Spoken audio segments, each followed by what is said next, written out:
नमस्कार दोस्तों, गार्गी क्लासेस पर आपका स्वागत है। डेट आज की 14 नवंबर 2021 और देख लेते हैं इंडियन एक्सप्रेस की संडे की जो इम्पोर्टेंट न्यूज़ है वो। और वीडियो को स्टार्ट करने से पहले हैप्पी चिल्ड्रंस डे। आप बच्चों को एनकरेज करो जिससे कि वो पढ़ाई भी करें और अपने करियर में ज़्यादा से ज़्यादा एक्सप्लोर करें, क्योंकि आप सिविल सर्विसेज की जो प्रिपरेशन करता है ना इंसान, उसको पूरा ज्ञान हो जाता है, उसको नॉलेज हो जाता है कि सही में ज़िंदगी कैसे जी जाती है। ठीक है ना। तो इस केस में आपको, मैं ये प्रिज्यूम करता हूँ कि आपको बहुत सारी चीज़ों का नॉलेज है, चाइल्डहुड में कैसे बच्चों को जीना चाहिए।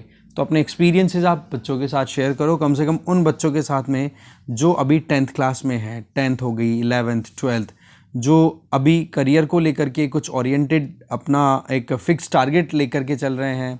कुछ हैं जिनके पास में टारगेट का थोड़ा इल्यूजन है, टारगेट नहीं बन पा रहा है, तो आप उनकी हेल्प कर सकते हो, राइट। तो ये छोटी सी चीज़ थी मेरी तरफ से आपकी, आप कर सकते हो, राइट। चलिए न्यूज़ देखते हैं। सबसे पहली न्यूज़ हम देखेंगे कि असम राइफल कॉन्वॉय पे अटैक हुआ म्यांमार बॉर्डर के पास में मणिपुर में, और इसमें 7 जनों की डेथ होगी, जिसमें एक फैमिली भी थी, जिसमें असम राइफल के एक कमांडिंग ऑफिसर, ठीक है, विप्लव त्रिपाठी, उनकी फैमिली थी, उनकी वाइफ और उनका छोटा बच्चा, उनकी भी डेथ हो गई। तो इस चीज़ को देखो, प्राइम मिनिस्टर, प्रेसिडेंट, इन्होंने बहुत ज़्यादा निंदा की है इसकी। और साथ में हमारे जो होम मिनिस्टर हैं उन्होंने ये कहा है कि जो भी अभी ये इंसिडेंट हुआ है, बोले इसको भूला नहीं जाएगा, इसका बदला लिया जाएगा। तो बेसिकली नॉर्थ ईस्ट में इंसर्जेंसी से रिलेटेड ये मुद्दा है। इधर आप देख सकते हो महाराष्ट्र में एक गन बैटल में लगभग 26 नक्सल जो इंडिविजुअल्स थे उनको मार गिराया है, और साथ में 4 कॉप्स भी इंजर्ड हो गई। इसके अलावा सुप्रीम कोर्ट ने देखो अलार्म रेज किया है कि लगातार सिचुएशन बिगड़ रही है एयर की। अगर देखा जाए एनसीआर में, तो अभी सरकार क्या कर रही है, सरकार को अभी लॉकडाउन लगाने की ज़रूरत है, कम से कम 2 दिन की, जिससे कि सिचुएशन को कंट्रोल किया जा सके। अब मुद्दा ये आता है कि बोले स्टबल बर्निंग की जा रही है, इसकी वजह से ये प्रॉब्लम होती है, जबकि सुप्रीम कोर्ट ने ये कहा कि स्टबल बर्निंग के अलावा आप देखो तो लगभग 70 to 80% जो एयर पॉल्यूशन है दिल्ली में या एनसीआर वाले रीजन में, वो स्टबल बर्निंग के अलावा जो सोर्सेज हैं, फॉर एग्जांपल आप देखो कंस्ट्रक्शन एक्टिविटी की बात कर लो, वहाँ पर जो व्हीकल्स चलते हैं वो, तो बोले इनको हमें टैकल करने की ज़रूरत है। तो वहाँ पर एयर क्वालिटी इंडेक्स जो चल रहा है ना, वो 400, 444, 448 ऐसे चल रहा है, जो कि सीवियर कैटेगरी में आता है। ठीक है, तो उस पॉइंट ऑफ व्यू से इस चीज़ में यही था मेन।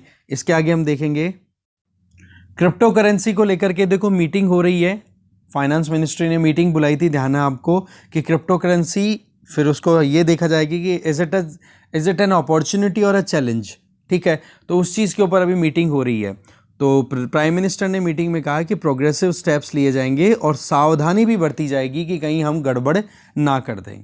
तो इसी चीज़ को लेकर के कल हमने रिपोर्ट भी देखी थी एक, कि जिसमें आरबीआई, सेबी, उनके स्टेटमेंट्स भी देख लिए थे। और एक न्यूज़ हमने ऑलरेडी देखी थी कि क्रिप्टो करेंसी का एक बड़ा स्कैम निकल के आया है, जब बेंगलुरु में एक हैकर को अरेस्ट किया गया था नवंबर 2020 में, और अभी तक उससे जब इन्वेस्टिगेशन किया गया तो पता पड़ा कि उस इंडिविजुअल ने बताया कि हमने बिटकॉइंस को हैक किया 2015 और 16 में, और अभी उन बिटकॉइंस की वैल्यू जो है वो बिलियंस में है, 5-7 बिलियन के लगभग बता रहा था वो, है ना।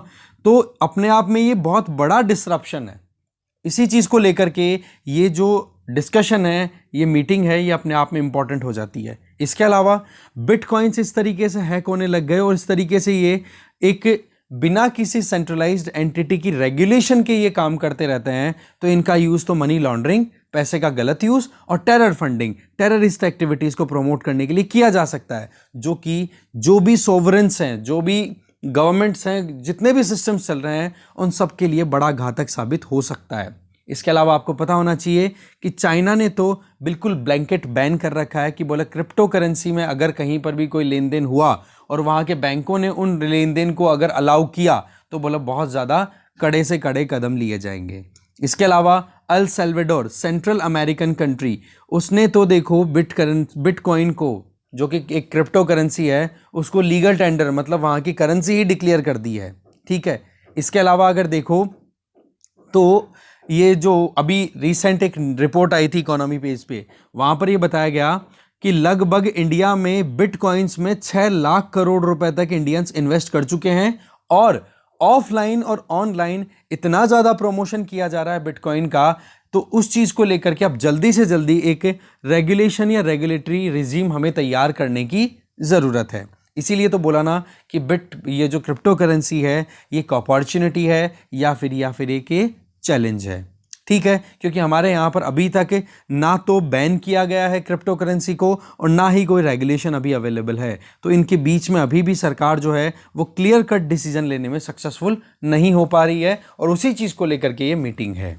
ठीक है, आगे चलते हैं।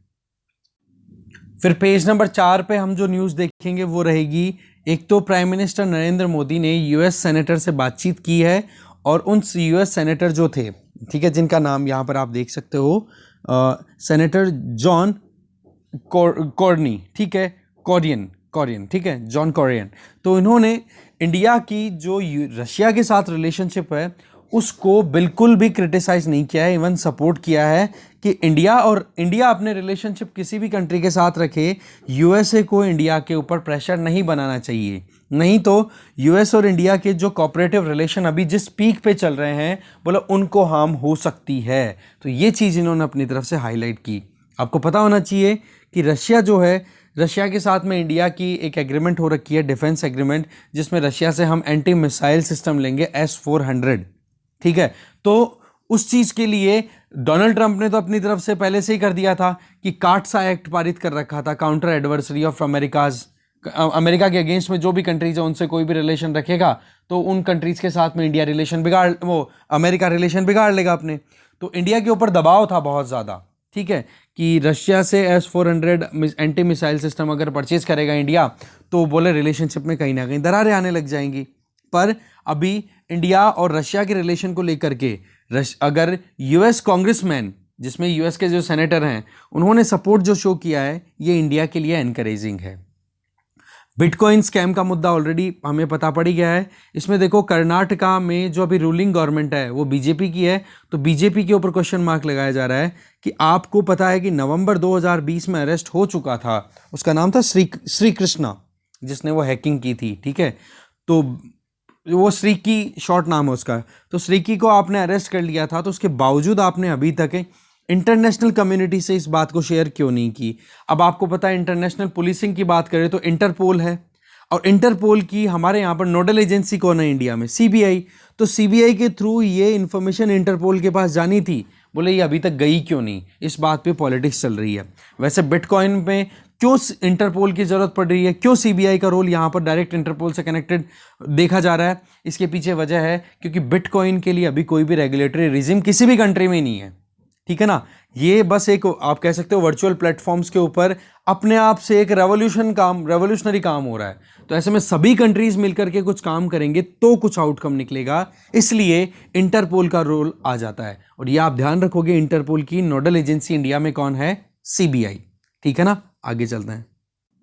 आगे हम पेज नंबर 6 पे आ गए हैं। पेज नंबर 6 पे आप यहाँ पर देख सकते हो कि एनसीआर में लगातार एयर की क्वालिटी सीवियर कैटेगरी में चल रही है और अभी तक कोई रिलीफ नहीं मिल पाई है। तो ऐसे में सेंट्रल पॉल्यूशन कंट्रोल बोर्ड के द्वारा जो एयर क्वालिटी इंडेक्स रिलीज किया जाता है, उसमें फ्राइडे को एयर क्वालिटी इंडेक्स कितना था? 448, उससे थोड़ा सा कम हुआ है। पर जब एयर क्वालिटी इंडेक्स 400 से ऊपर चला जाए ना, इसका मतलब आप मान के चलो वो सीवियर कैटेगरी में है। तो अलग अलग जगहों पर जो भी मॉनिटरिंग स्टेशन लगाए हुए हैं, जैसे कि ग्वाल पहाड़ी है या फिर टेरी डैम है, टेरीग्राम है या विकास सदन है, तो यहाँ पर आप देख सकते हो लगातार 400 सवा 400 के ऊपर एयर क्वालिटी इंडेक्स जा रहा है, जो कि बहुत ही ज़्यादा सीवियर क्वालिटी में चल रहा है। इसके आगे जो ग्रेडेड रिस्पॉन्स एक्शन प्लान, ठीक है, बोले इसको हम कंटिन्यू रखेंगे, जिससे कि जल्दी से जल्दी टैकल किया जा सके सीवियर कैटेगरी के पोल्यूशन लेवल को। अब आपके लिए टास्क है ग्रेडेड रिस्पॉन्स एक्शन प्लान, इसको यूपीएससी पॉइंट ऑफ व्यू से पढ़ोगे, बहुत ही ज़्यादा इंपॉर्टेंट टॉपिक है ये, इस पे क्वेश्चन बन सकते हैं, ठीक है। आगे चलते हैं। फिर हम आ गए इकोनॉमी पेज पे। इकोनॉमी पेज पे एक भी ऐसी इंपॉर्टेंट न्यूज़ नहीं है जिसको हमें डिटेल में देखना हो, ठीक है। बस एक छोटी सी न्यूज़ है यहाँ पर कि insolvency bankruptcy board of India, ठीक है, उनके एक मेंबर हैं जिनका नाम है नवरंग सैनी। उनका अपनी तरफ से एक कंसर्न राइज किया है उन्होंने कि जो स्ट्रेस्ड एसेट्स हैं, वो एसेट्स जिनके ऊपर बहुत ज़्यादा प्रेशर है। कैसे कि लोन लिया गया था उन एसेट्स को प्रमोट करने के लिए, उनको एक्सपेंड करने के लिए, अब लोन लेने के बाद में लोन रिटर्न न करने में सक्सेसफुल नहीं हो पा रहे हैं वो एसेट्स, तो ऐसे में वो हो जाते हैं स्ट्रेस्ड एसेट्स, जो कि ब्याज भी नहीं दे पा रहे हैं लिए हुए प्रिंसिपल पे, और ना प्रिंसिपल का कुछ अमाउंट रिटर्न किया है उन्होंने। तो इस केस में, या फिर वो अभी मुश्किलों का सामना कर रहे हैं ना, तो ऐसे एसेट्स को स्ट्रेस्ड एसेट बोल देते हैं। तो IBBI के जो मेंबर हैं उन्होंने कहा कि जो इंसॉल्वेंसी प्रोफेशनल्स हैं, दैट मीन्स जिन इंडिविजुअल्स को टेक ओवर मिल जाता है उस एसेट का, जब वह एसेट किसी भी स्ट्रेस्ड कैटेगरी में कंसिडर कर लिया जाता है, जैसे मान लो ये किसी कंपनी का था XYZ, अब वो XYZ कंपनी ने उधार तो ले लिया बैंकों से और इस एसेट को तैयार भी कर लिया।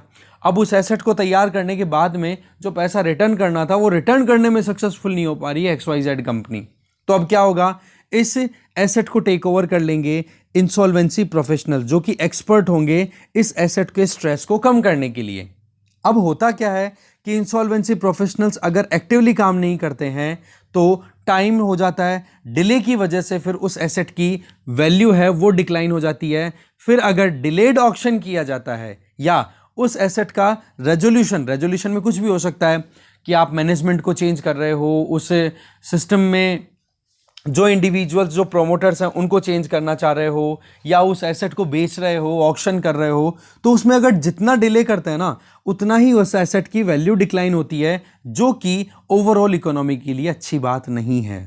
ठीक है, यही बात बोली जा रही है यहाँ पर। तो insolvency and bankruptcy board of India IBBI के बारे में आप एक बार जरूर पढ़ोगे यूपीएससी पॉइंट ऑफ व्यू से। अब मैं यूपीएससी का नाम इसीलिए लेता हूं क्योंकि वहां पर सारी डिटेल मिल जाएगी आपको, फिर चाहे आप यूपीएससी की तैयारी करो, चाहे स्टेट पीएससी की बात करो, या कोई दूसरी और कोई एग्जाम की प्रिपरेशन करो, तो वो टॉपिक थरोली कवर हो जाता है आपका। ठीक है, आगे चलते हैं। इसके अलावा अगर नज़र डालें तो देखो, जो फॉरेन एक्सचेंज रिजर्व है उसकी अभी वैल्यू की बात करें तो देखो करेंसी में तो फॉल है, गोल्ड एसेट्स हैं वो भी थोड़ा डाउन जा रहे हैं, और अभी टोटल देखा जाए तो एक हफ्ते में $1.1 बिलियन का डिक्लाइन देखने को मिला है। तो टोटल अभी कितना है फॉरेक्स, $642 बिलियन। ओके, इसके आगे आप देख सकते हो SpaceX, ये प्राइवेट सैटेलाइट लॉन्चिंग कंपनी है। ठीक है, स्पेस कंपनी है USA में, एलन मस्क का नाम आपने सुना होगा, वो इसके आप मान के चलो हेड हैं। तो 53 स्टारलिंक सैटेलाइट्स लॉन्च किए हैं वो बताया जा रहा है। ठीक है, टेस्ला भी देखो एलन मस्क की लीडरशिप में काम करने वाली कंपनी है, यही चीज़ें बताई जा रही है। इसके आगे वर्ल्ड बेस पे अगर हम बात करें तो देखो WHO ने अपनी तरफ से एक स्कैंडल बोल दिया है जहाँ जहाँ पर भी बूस्टर्स दिए जा रहे हैं। वजह कि जो डेवलप्ड कंट्रीज़ हैं वो तो अपनी जनता को बचाने के लिए 2 वैक्सीन देने के बावजूद तीसरी वैक्सीन दे रहे हैं जिससे कि अपनी जनता को बचा सकें, पर जो लीस्ट डेवलप्ड कंट्रीज़ हैं, पुअर कंट्रीज़ हैं, वहाँ पर अभी भी एक वैक्सीन भी नहीं मिला है। आप मान के चलो कि जो लो इनकम कंट्रीज़ हैं उनमें 4.5% इंडिविजुअल्स को ही वैक्सीन की एक डोज मिली है, जो कि अपने आप में बहुत ही ज़्यादा इनइक्वालिटी शो करता है कि डेवलप्ड कंट्रीज़ में तो कि 2-2 वैक्सीन लगने के बाद में बूस्टर डोज भी दी जा रही है, जबकि लो इनकम कंट्रीज़ में अभी भी केवल 4.5% पॉपुलेशन को ही केवल एक डोज मिल पाई है। डबल डोज की तो बात ही मत करो दूर दूर तक। तो बोला है इसको रोकने की ज़रूरत है। ये वैक्सीन डिस्पैरिटी बहुत ज़्यादा मुश्किलें पैदा कर देगी, कारण कि आज तो ये डेवलप्ड कंट्रीज़ के जो लोग हैं उनको वैक्सीन मिल जाएगा तो ये तो प्रोटेक्ट हो गए, पर अगर डेवलपिंग कंट्रीज़ में ये बीमारी अगर बची रह गई है तो कल को ना फिर पूरे विश्व में फिर से ये फैल सकती है। तो ये रिस्क है अपने आप में। इसके आगे ये जो दूसरी न्यूज़ है इसको हम यहीं पे डिटेल में देखते हैं कि देखो चाइना जो है वो बेल्ट एंड रोड इनिशिएटिव को रीब्रांड करना चाहता है, रीब्रांड कर रहा है। वजह कि यूनाइटेड स्टेट्स ऑफ अमेरिका की लीडरशिप में G7 कंट्रीज ने जो B3W लॉन्च किया था जिसका नाम है build back better world, G7 meeting जो हुई थी उसमें ये स्लोगन दिया था। तो कैसे भी करके BRI belt and road initiative का चाइना जो है वो रीब्रांडिंग करना चाहता है, रीबिल्डिंग नहीं, रीब्रांडिंग। और जिससे क्या होगा कि ग्रीन फाइनेंस, कोई भी इकोनॉमिक एक्टिविटी हो जिसमें इन्वेस्टमेंट हो रही है बेल्ट एंड रोड इनिशिएटिव के बेसिस पे, तो उसमें कार्बन फुटप्रिंट मिनिमाइज हो और साथ में इंक्लूसिव डेवलपमेंट हो। वही बात कि डेवलप्ड कंट्री ज़्यादा पैसे वाले ना बन जाए, गरीब को भी उतना ही मौका मिले जितना अमीर को मौका मिल रहा है। तो यही चीज़ है, यूएसए ने G7 की मीटिंग में ये बात बोली थी, बिल्ड बैक बेटर वर्ल्ड, ठीक है। और आपको बेल्ट एंड रोड इनिशिएटिव के बारे में यूपीएससी पॉइंट ऑफ व्यू से एक बार पढ़ना होगा। ये $multi-billion belt and road initiative है, ठीक है, जिसकी एक ब्रांच आपको पता है चाइना पाकिस्तान इकोनॉमिक कॉरिडोर है, एक ब्रांच इंडिया के ईस्ट में भी चल रही है जो कि म्यांमार से होती हुई, थाईलैंड से होती हुई पास हो रही है। इसके अलावा आप देख सकते हो G7 समिट जून में हुई थी, उसमें ये बात कही थी, जिसमें ये था कि value driven high standard transparent infrastructure partnership तैयार की जाएगी, जिससे कि जो प्रोजेक्ट्स जो डेवलपिंग कंट्रीज में चल रहे हैं उनको बूस्ट किया जा सके।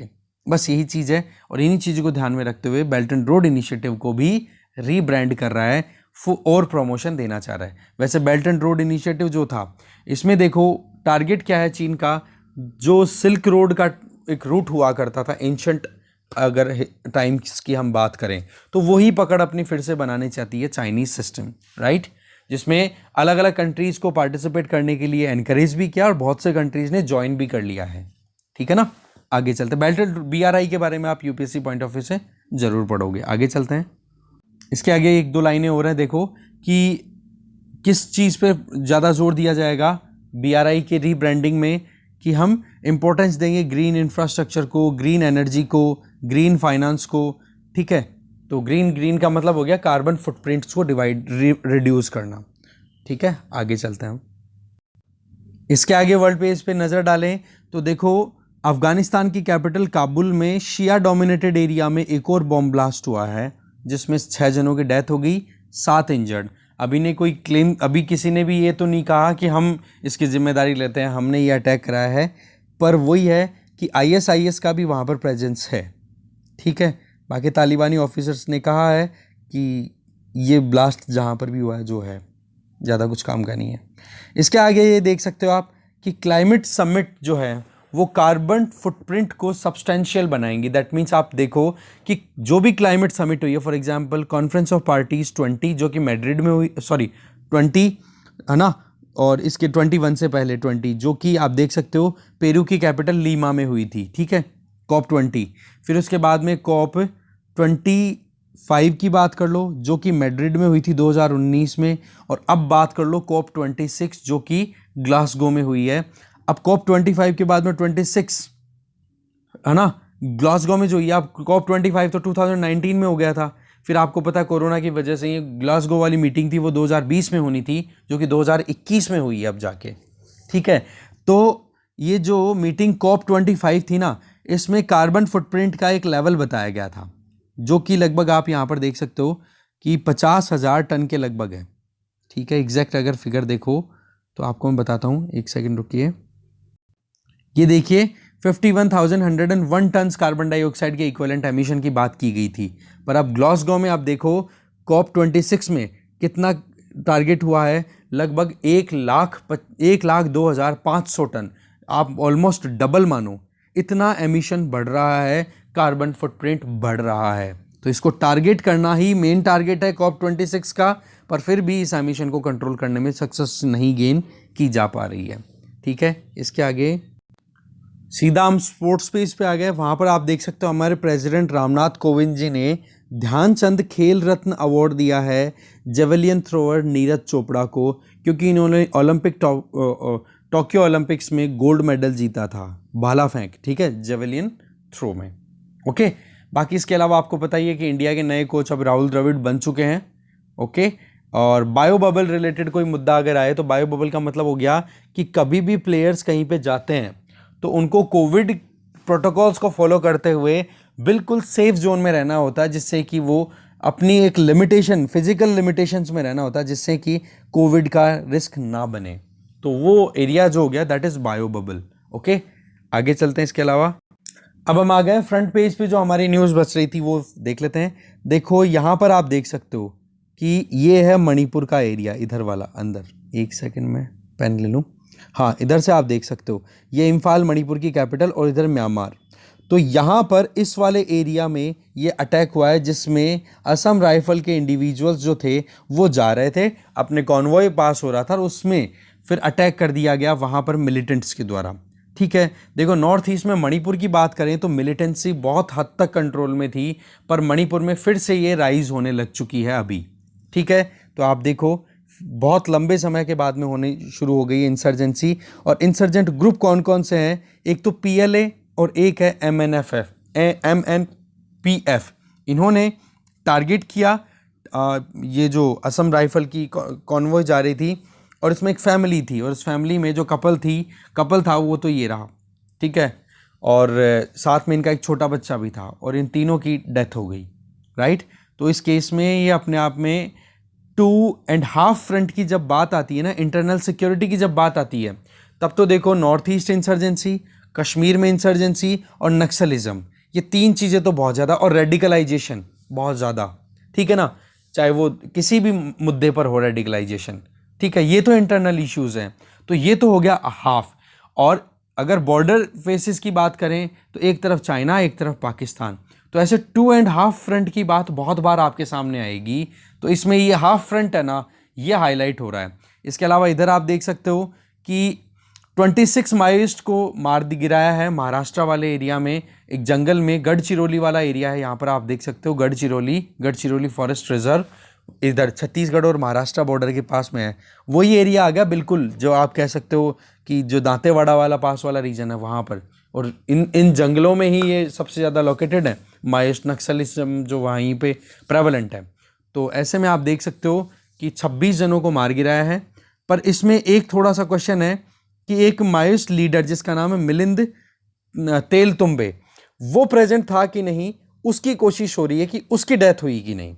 ठीक है ना, तो ये है पूरा मुद्दा। क्योंकि communist party of India Maoist, उसको देखो पहले से ही बैन कर रखा है। ठीक है, और जो मिलिंद तालतुंबे है वो उसी का हेड है, महाराष्ट्र, मध्य प्रदेश और छत्तीसगढ़ वाले एरिया में। तो CPIM हमारे यहाँ पर बैन है, ध्यान रखें आप। ठीक है, फिर हथियार भी बरामद हुए हैं, वो सारी चीज़ें और बता दी। ठीक है, और इसके अलावा आप देखो, नज़र डालें हम तो एक सेकंड, हाँ, पीपल्स लिबरेशन आर्मी, इसको आप चाइना वाली मत समझ लेना, पीपल्स लिबरेशन आर्मी PLA। ठीक है, इसका ही एक पार्टिसिपेशन रहा है इस अटैक में, ये जो अटैक हुआ है, जो कि मणिपुर वाले एरिया में ऑपरेट करता है। ठीक है ना, तो इस तरीके से डिस्कशन में जो भी कंटेंट था उसको हमने देखा है। Thank you very much for watching this video.